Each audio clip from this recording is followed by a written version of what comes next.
Hello, Peter. Good morning, Jerry. How are you today? Good. How are you? How was your Doing week? well, thanks. My week was uneventful. Just Mine worked too, and but it was very busy. But I'm glad it's over. It was a busy week. yeah. So why do we gather here each week, Peter? What is it? What is it we're doing on this Well, live stream? nobody will ever know, I tell you that. Probably Um, not. we enjoy Irish history, Irish culture, and we like to talk about it. So I think we decided since we would do this over coffee or lunch anyway, why not see if we could grow a little community that would like to talk about Irish history and Irish culture. And as always, we're not experts. Neither one of us are historians, but we're just enthusiasts. We enjoy it's our heritage, so you know we like to talk about it and explore it.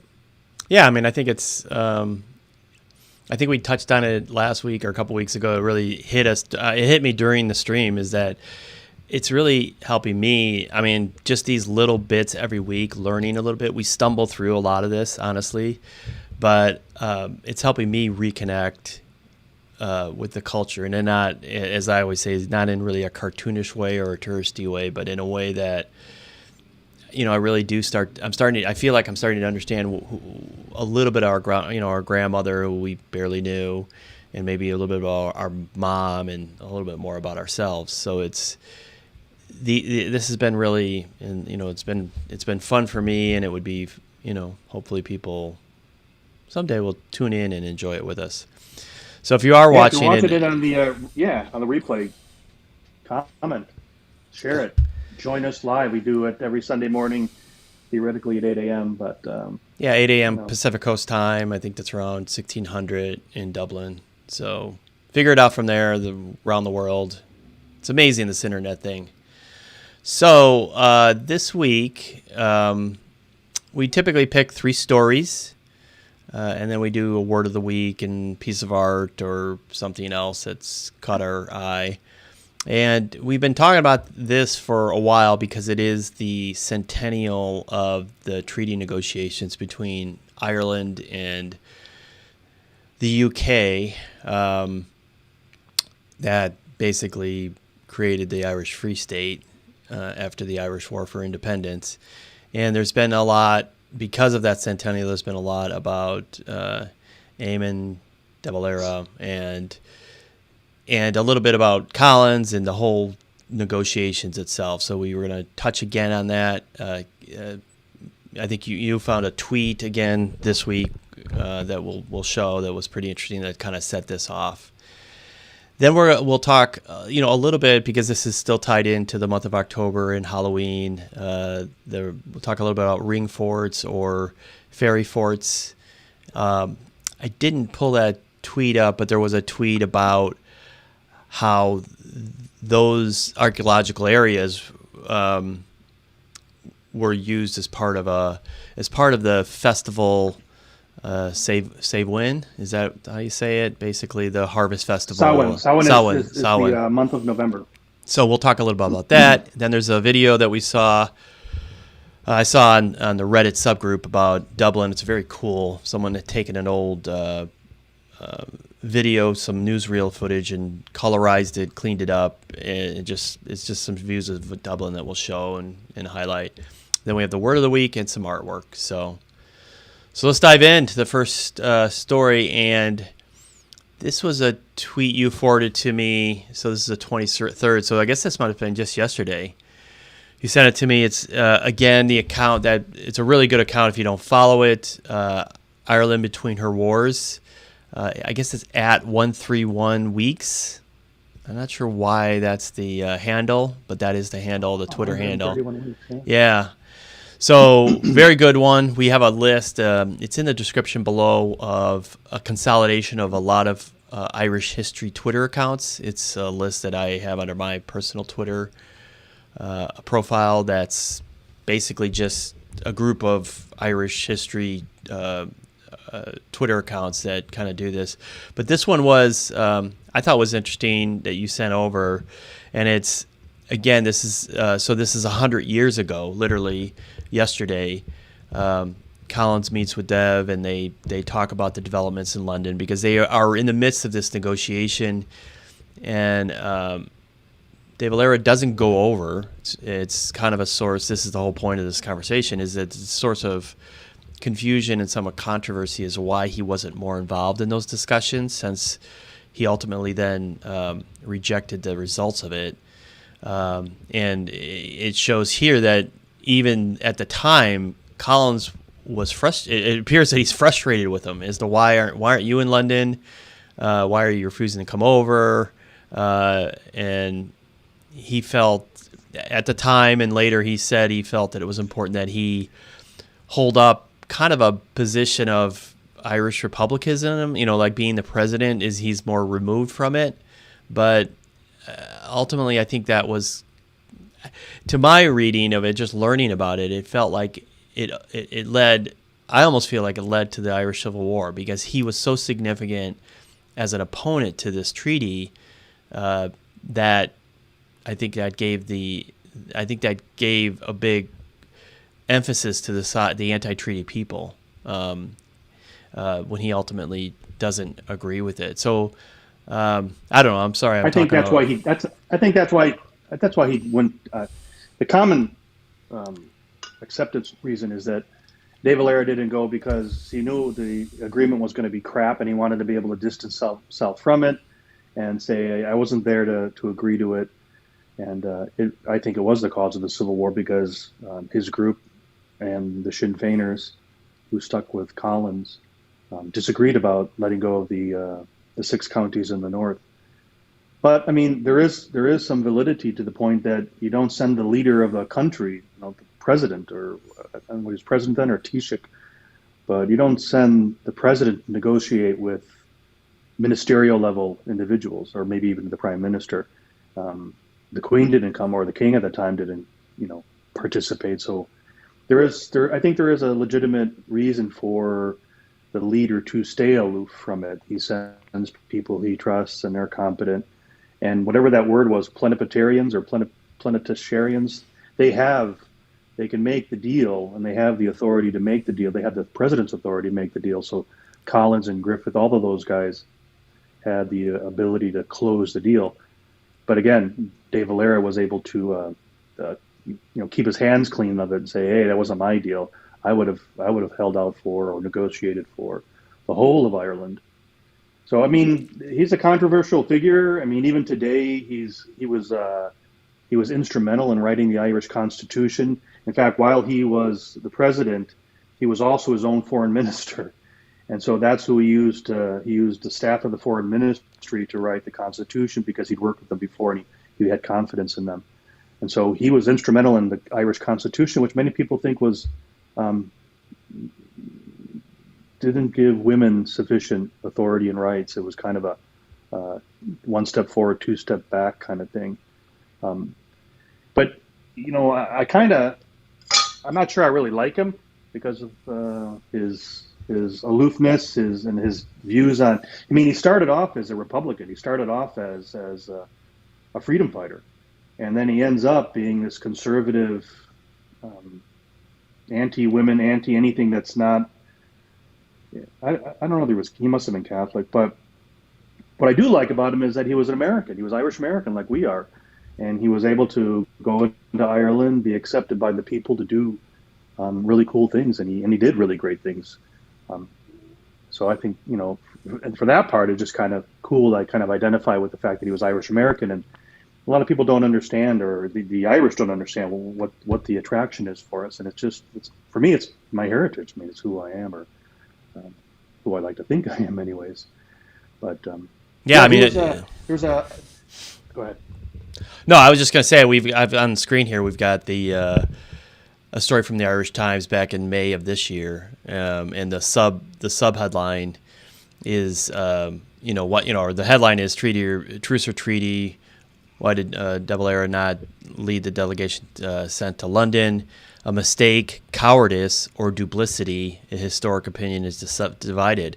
So even 100 years later, people are still debating it. And as you say, I mean, he was a very, very important figure at this time and in Irish independence. So you got to give him credit for that. Being American, I think he also was able to raise a lot of money, which was very, very important for the Irish War for Independence. Is because the British were they were really looking for that money that Collins used to fund the guerrilla war against the British. So, I think you got to give him due for that. I did put together this little timeline to kind of put it in more context. It just helps me to understand how it all fits together. But you have the rising, the Easter Uprising, which Collins and De Valera were part of. They didn't lead it necessarily, but they were rounded up and were ultimately didn't get executed like some of the leaders of it. And then that led ultimately to a different strategy, and the IRA decided to go more towards kind of a guerrilla war, 1919 and 1921, instead of trying to hit the British straight on as they did in the Easter Uprising. They did a war of a guerrilla fight, and he was instrumental and he was and De Valera was very important in raising money for that and funding it and supporting it. And then by the middle of 1921, the British are like, okay, fine, we want out. Let's negotiate. They send over the 5 delegates to negotiate the treaty in London, and they had authority, as you said. If he didn't, I don't know. I feel like he's kind of playing it both ways. But anyway, they signed this agreement in December. It comes back for approval. It gets approved by the Irish Dáil, but then by middle of 1922, early spring of 22, the Civil War starts. Collins is killed in late 1922, or assassinated, killed by a sniper. And then ironically, 10 years later, or a little bit less than 10 years later, De Valera comes back to government. He's probably in opposition this whole time, but comes back under basically a government that was formed under that treaty. And although that treaty is still controversial and not, as you've kind of noted last week about, it did divide Ireland. It didn't bring a unified Ireland. It did set the path towards an Irish Republic and ultimately the breakaway from the British rule. So, you've got to give that due. But the thing that I guess frustrates me is this period between the treaty signing in December and the Civil War starting. These are some quotes that I pulled off of Wikipedia. So in December of 21, they come back. Now they've signed the treaty in December 6th, so early December. And De Valera, I think, is saying, look, unless it's approved or ratified by this body, it's not a real treaty. And I think maybe he thought he had the votes to vote it down. And I don't know what his plan B would have been had they voted it down, because then are the British going to come back and negotiate it? I don't know. But then it ultimately does get approved in January 22. And he says, anything that seemed to make it appear that the treaty was completed by resolution of approval here, we are against. So I don't know if he just didn't accept the results of it or what he was trying to say there. But that statement in itself, to me, feels, first of all, it feels a little bit anti-democratic, because look, if you're going to live by, yeah, exactly. If you're going to agree to this, I know it's not what you wanted and you really are opposed to it. And I think there were two things, right? It divided Ireland, which was a big one. I mean, it didn't give those northern physically county, yeah. And it also still required some sort of acknowledgement or submission, fealty to the king, yeah. And I think it always feels like that was more of, to me, it's like that was a pretty significant one, which I understand. But it would stick in my craw. Yeah. It would, but it also would be like, well, if they're giving us a wink and saying, look, just give us a few years, it's still frustrating as hell. But I mean, these two quotes you've got on the screen are just like perfectly juxtaposed against each other. I mean, the first one appears to me like he's saying, let's give the course its due, right? the course of the democratic course where I'm not the king and we're going to let the Dáil ratify it or not ratify it. And then it gets ratified and he says, yeah, that wasn't legitimate. I mean, they just make me wonder what was really going through his mind. Well, I just feel like that's what I mean. I feel like he thought he had maybe in December, he thought he had the votes to vote it down. And then he's saying, hey, this is an agreement until we vote it, so let's have this vote. They have it. He loses. And he's like, oh, well, this thing doesn't, I oppose it. And I'm like, okay. And that's my frustration is like, look, you didn't go to the meeting or the treaty negotiations, which, okay, you gave us these reasons about being head of state and blah, blah, blah. They come back, the people you designated, they come back with an agreement. Collins gets it through the Dáil and gets it approved, democratically. And then you're like, nope, it doesn't still work. So then what happens? Well, you end up with, the Irish Civil War, right here, the anti-treaty people. I mean, does that make him treasonous? No, I don't know. See, that's a strong word. It is, and that's where I don't know enough about the history of it to know. To say he's anti-democratic but this is where these are questions that pop up, and this is why I like this opportunity to have these discussions, because I'm getting more and more into the detail of these things that I never would have really done had you and I not talked about it. But that's why it would be great if you're watching this on the restream and you know more about this than Peter and I.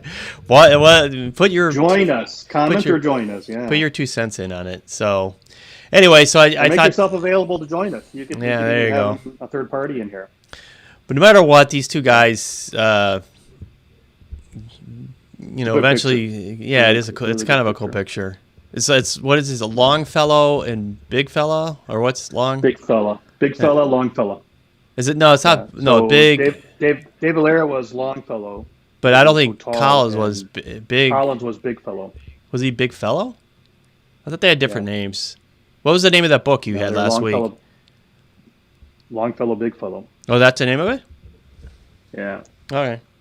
Yeah, you mentioned it last week. It was big. I think big isn't his physical stature. I think that his bigness came from his personality, his charisma, and his ability to actually make things happen where everybody else was sitting around going, well, we'll see what happens. And he's going, no, we're going to make it happen. Yeah, it did. Interestingly, a final comment on Dave Valera. There's an Irish author named Dermot McAvoy. He's written a couple of books, but he also contributes to a couple of web news sites, and one of them is called Irish Central. And he wrote about his experience when he met Dave Valera in 1975. He didn't want to go to this opera production, but he went. Somebody was singing. He didn't care for him, but his friend said, well, I wish you'd go because it would be your chance to meet the president. And the only person named President and who had that moniker was Dave Valera. So even though he wasn't at the time president, but 1975, he goes to this production. This Dermot McAvoy says he sits in the aisle, and midway through the concert, at a break, they announced that the president's going to leave because he's not feeling well. So, of course, he's sitting near the front, and he starts walking out, and Dermot McAvoy describes it as his hands at his side, so kind of akimbo, I guess, like the Virgin Mary standing, whatever the Virgin Mary does, with her hands out like she's blessing somebody or something. He walks up the aisle like that so that people could touch his hands as he walked by. And so Dermot McAvoy stands up and grabs his hands and shakes it and says, "Pleasure to meet you, Mr. President." And Dave Valera just nodded at him without saying a word and kept walking. And he just... Dermot McAvoy had been writing about Collins, and he suddenly was like, oh, the point of the story was Longfellow. He said he towered over him. The guy was just really tall, Dave Valera. And he said that his physical presence was very intimidating. So, but I thought that was a cool story, and it just kind of odd that he felt he was, when somebody knows they're a legend already. I'm it. I'm the guy who made it happen. The freedom of. But that's not too uncommon. I mean, you see that you see that with celebrities, or you see that with. Oh yeah. Especially older people get, and they actually get kind of obnoxious as they get older. Like you'll see older celebrities and they start rewriting sometimes. Their own history and stuff. or they just feel like they're better. Like, yeah, what? yeah. I mean, older people in general, I'm getting that way too. Is like, as you get older, you're like, I just want to tolerate some of this stuff, but there is a little bit of a diva kind of a element to it all. So, it's like, come on, don't go so full of yourself. But I mean, for him, the other thing too is that I think part of what feeds into it is everywhere he went, probably, I'm assuming, people treated him with such reverence that it just started to become, it's like, okay, I'm just going to do this because everyone wants to touch me, and and I'm just gonna put my hands out like this, and this is what I do now. So it's, I just imagine him floating an inch above the carpet, just floating up the aisle. Well, it's also I mean, that's funny you say that. It does feel a little bit like, the Irish Catholic culture would feed into that suddenly this is a saint, you know what I mean? And what do we do with saints? We just we just touch them, Well, that's funny you say that, because he actually presented the Pope with a copy of the Irish Constitution for I don't think it was for approval, but it probably had a little bit to do with that, or maybe a blessing, kind of thing. Yeah, I mean, that's not uncommon, then the United Kingdom, when they were presented with the new constitution in 1937, they went from a free state constitution where they had to pay fealty to the crown. In 1937, they just wrote that out and said, we are now Ireland, or Eir, as it's said in Irish. And the response from the UK government was, since you've made no claim to any territory within the United Kingdom, we see no reason to object. We will refer to you from now on as Ireland. Yeah, but I mean, yeah, well, that's good though. But I mean, I think that point they did not want to. They probably didn't want to.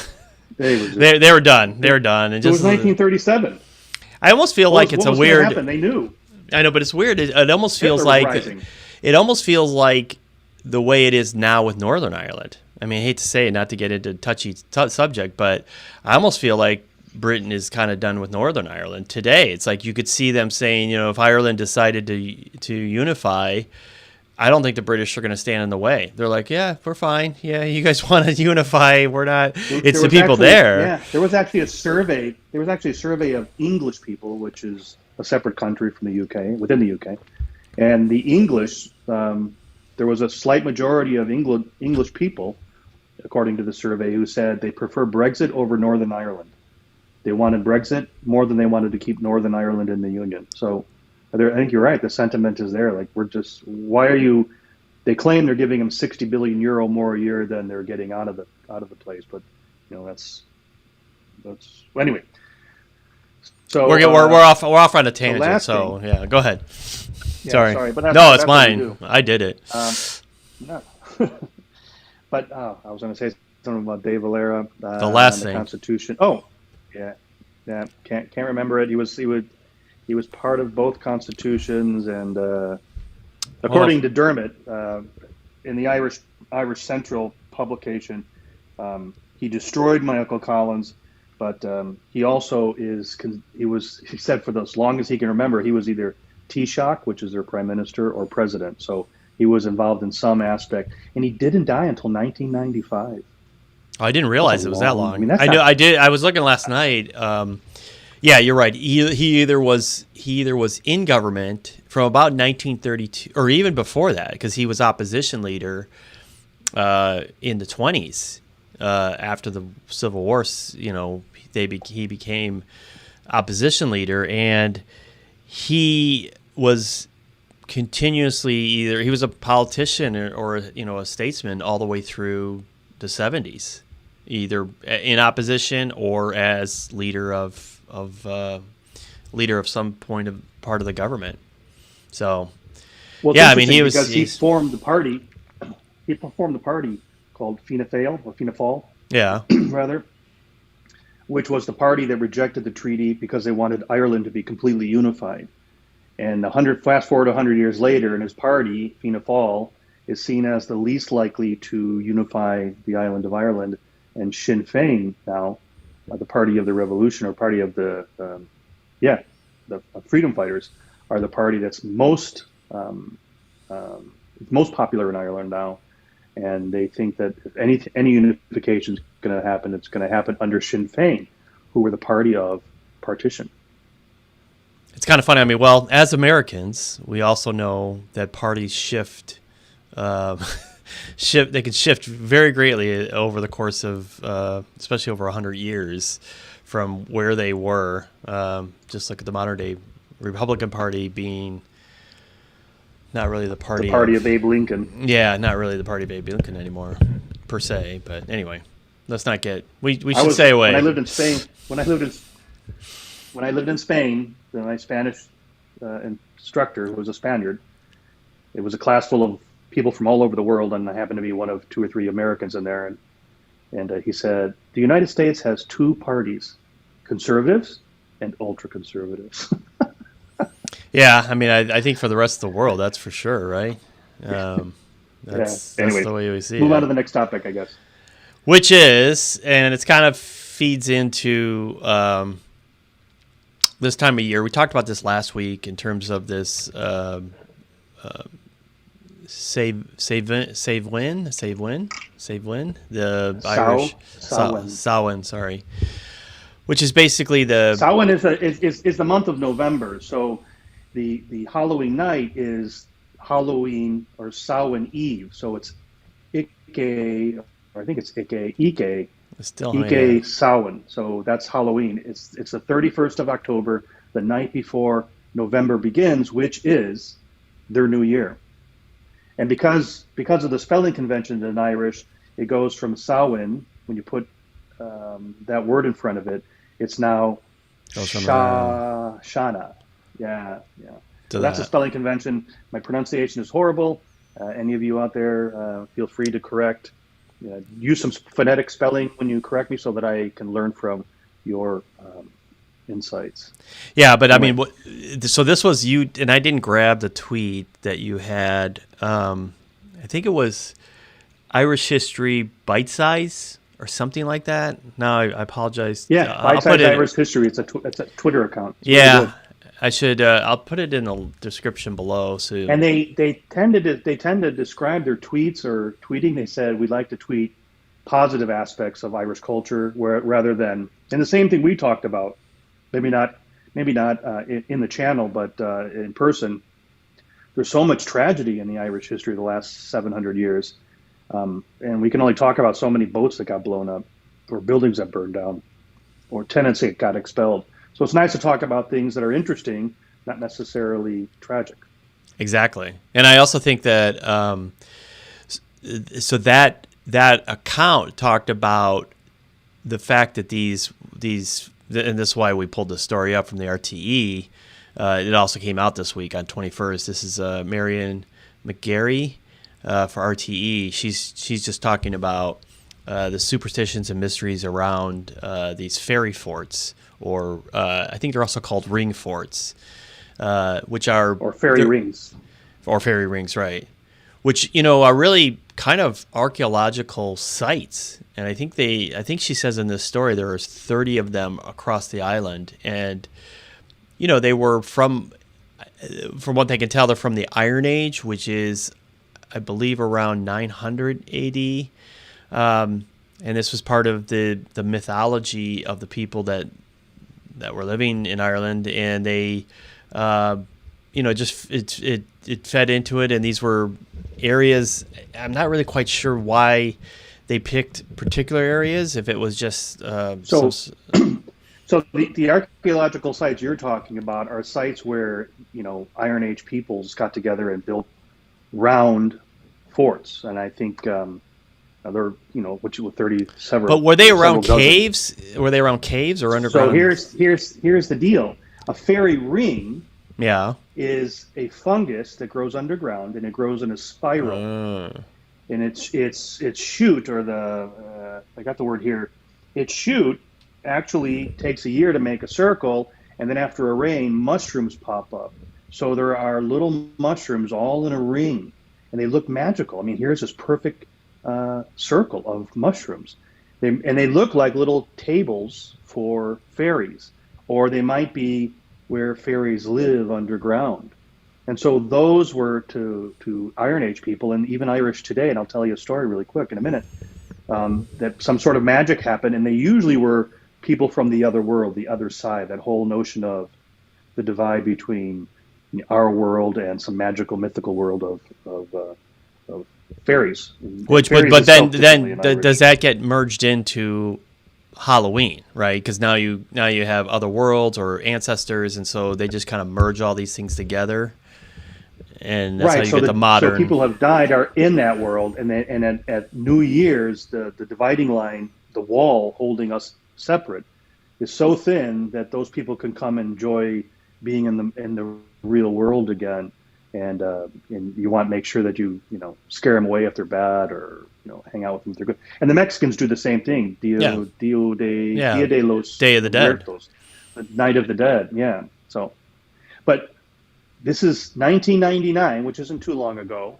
They were building a highway in Ireland. it came to what county was it? Kerry or Cork? I think it was Kerry. Sorry, it was Clare. No, it was Clare. So Clare built into the contract for the contractor to build this road that if they came to a ferry fort or a ferry ring, they needed to honor it and respect it. They couldn't move it and they couldn't cut it down. And so they were building this road, and they came smack on in the center of a ferry bush, which is part of the ferry. And the legend was that the Connacht and the Kerry, Kerry, or it's not, that's English, the spelling of it. That's where the ferries from each county, or each province rather, would battle underneath this bush or in this bush, and so they weren't allowed to cut it down. So they moved the freeway around this. I think they actually made it a roundabout, so it sits in the middle of the roundabout. That's kind of cool. And, I want to go see that now. Is it still there? Listen to this. Yeah. Well, listen.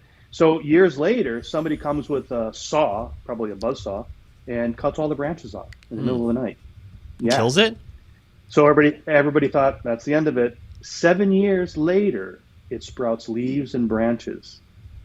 And now it's a full bush again. And it's supposed to be a very ugly bush. It doesn't have any rhyme or reason to its branches. It's probably like a bramble or something.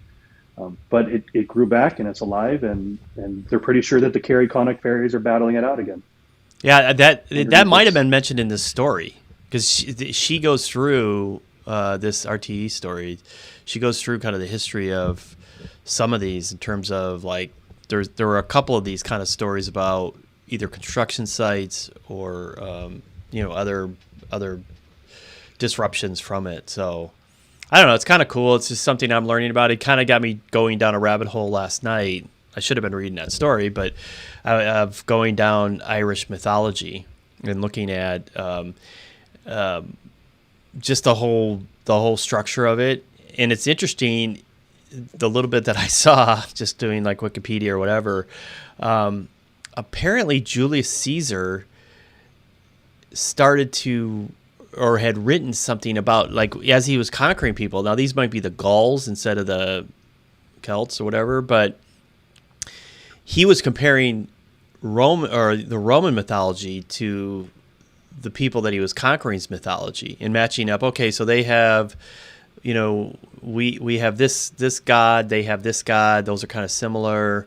So, and I'm fascinated. So now I'm like, Zeus, they have Thor. Yeah, exactly. And so now I'm like, I'm really want to start to dig in a little bit of the Irish mythology and learn about it, because I just find it, I find it fascinating, and I think a lot of that mythology, just like Roman or Greek mythology, really impacts modern vocabulary. It impacts modern storytelling, because you tend to see people retelling, these stories over and over again because they're so timeless in terms of the lessons that they teach. And so I'd be curious to see Go ahead.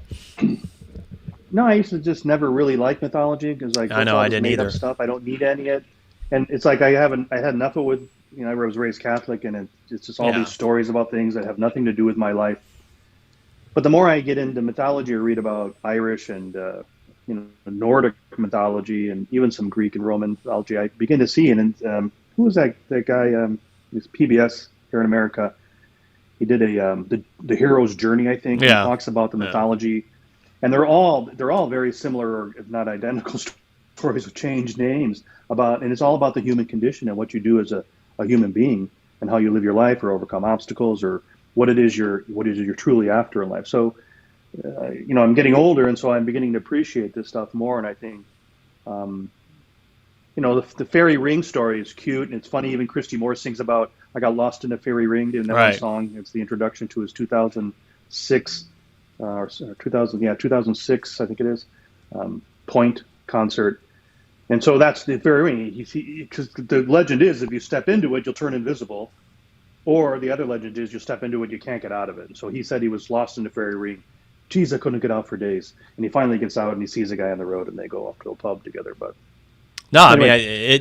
but those references are there, and I think it's Joseph Campbell who wrote the Man in the Middle. Joseph Campbell, thank you. Yeah.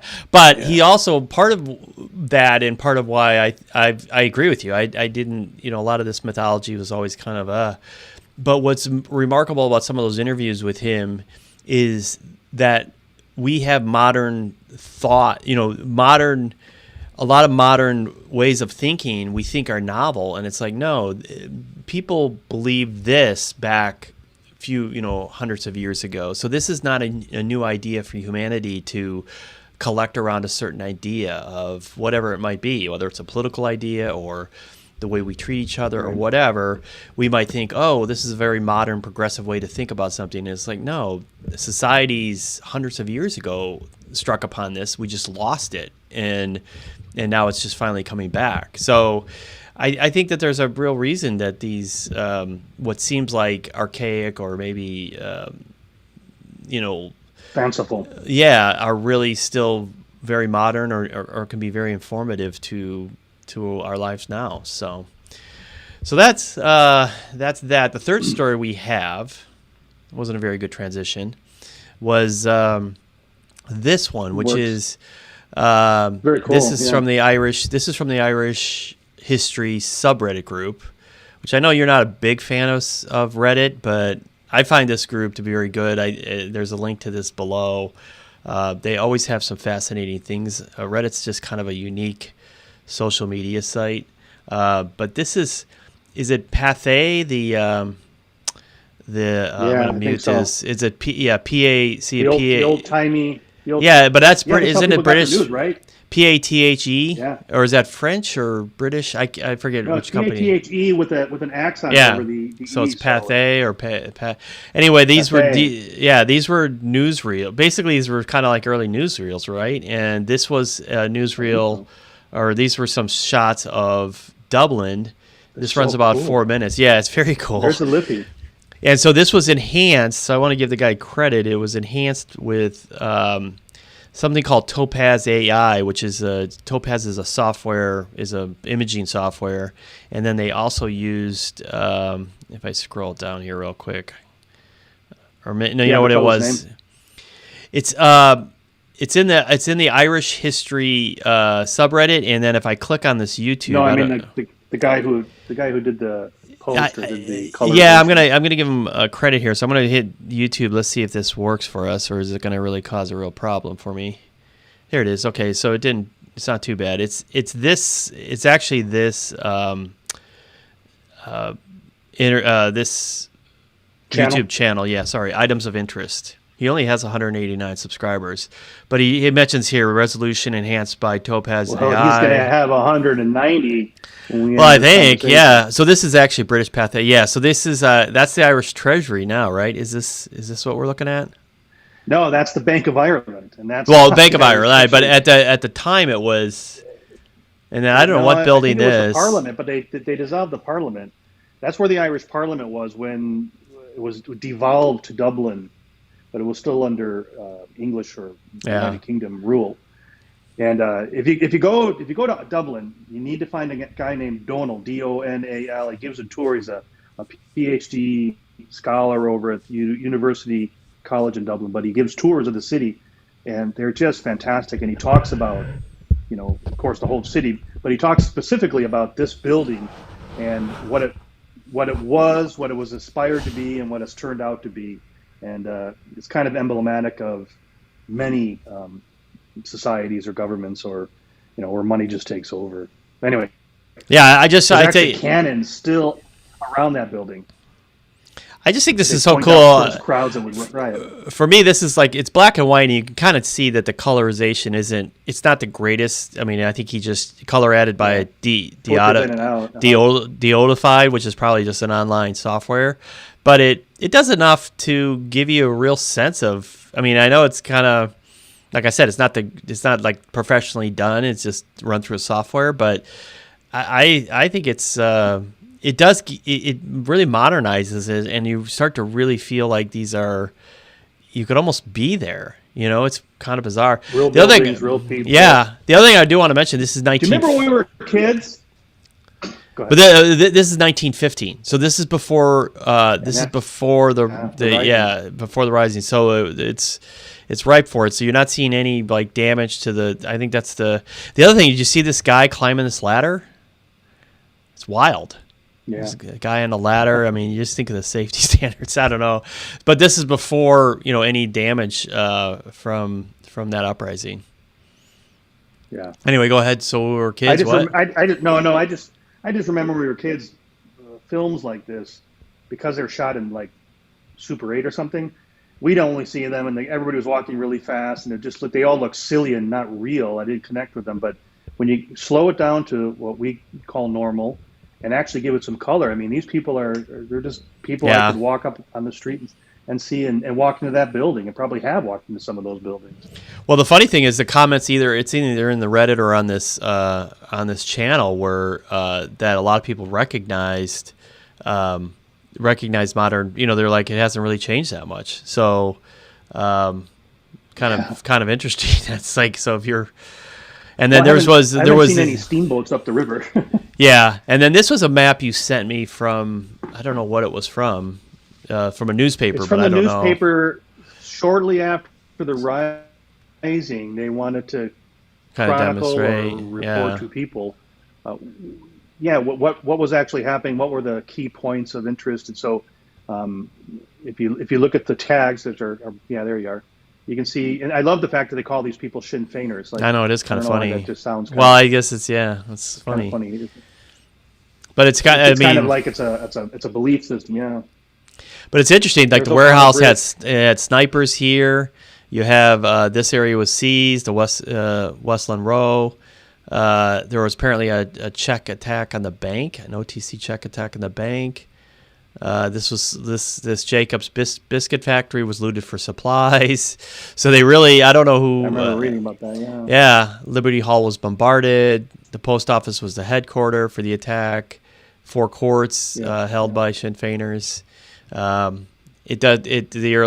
zoomed in here, but the other map goes all the way out to kind of shows the whole thing. Right. It's interesting. This is where we don't probably know is like this bridge. I was curious about because this is the custom house, and I don't. It was only 2016 the bridge we were there. The lower half of the picture, it looks like I think you were right. It looks like a train bridge. Yeah. Maybe. I don't know what it. Yeah, and I don't know if it's still see there. It's not there now. I don't. Think you don't think so? No, I don't think this is O'Connell's bridge. No. So this is O'Connell Street right here, and this is right. This is a. And you're saying this statue here was gone? Is this the spire or is the spire? The spire's down here, right? Yeah, that's. No, this is the spire here. Isn't it? I don't know. Correct us if we're wrong. We're really probably hacking this up, but we obviously don't know. That was a statue of Nelson right there. It's Nelson. Yep, exactly. Nelson column. He's gone. That one's gone. What's there now? Blasted away the spire. Oh, that's where the spire is. Okay. There's all sorts of naughty names. Oh, this is Parnell. This is Parnell here. That's still there, right? Yeah. And then what is this, O'Connell? The statue of, I don't know. Anyway, if you're from Dublin and you're watching this, correct us, please. Or if you just know, if you're from if you're not from it, if you're from right, exactly. Anyway, that was interesting. I didn't give credit to where this map came from because you didn't give it to me, but I'll put it in the description. I didn't see it. I guess I could find it. Yeah, it's not I don't know how important it is, but I do like to give credit to people because we're pretty much this whole show is based on somebody else. We're comedy. Yeah. We're like an opinion show. This is sort of like an opinion. We're show. The HuffPost of Irish history. Totally. All right. Speaking of which, we have from Mansion Megan. I don't know how to say her Twitter. Manchon. Manchon Megan. Manchon Megan. Yeah. Oh, all right. Is that her name? He's an or author. his name? Sorry. His. Sorry. Yeah. No, it's all right. He's written several books on Irish language, and he's collecting words that people along the sea coast might have used. Oh, is that this? Interviewing people with their 32 words for field, and this one comes out of the book called Tree Dogs and Banshee Fingers, and I don't know what the full name is, but it's a great. What I've seen of it, and I haven't seen the whole thing because it's actually not out yet, or not in America, anyways. Where he goes through, and this happens to be. We were just talking to my sister and my brother because they actually have. My brother's had tree dog. Our other brother had tree dogs in his attic. So Madra means dog, Madra, and Creen means tree. So it's dog in a tree or tree dog. Squirrel. And then what's that other word? And Iora. Except for here, Iora. Red squirrel. Yeah. So Iora is red. Is red. Oh, Rua is red. Oh. Yeah, because Madra Rua is a fox, red dog. That's what they call a fox. And then how do you say glass? G-L-A-S. What is that, glass? Glass. Yeah, means glass, green? Glass. I think the A normally sounds like the O in mop in English. Glass. I love what that says. Often means green, but also means gray when referring to a squirrel, horse, or other animal. So I think it's kind of funny. They just kind of lump those words together.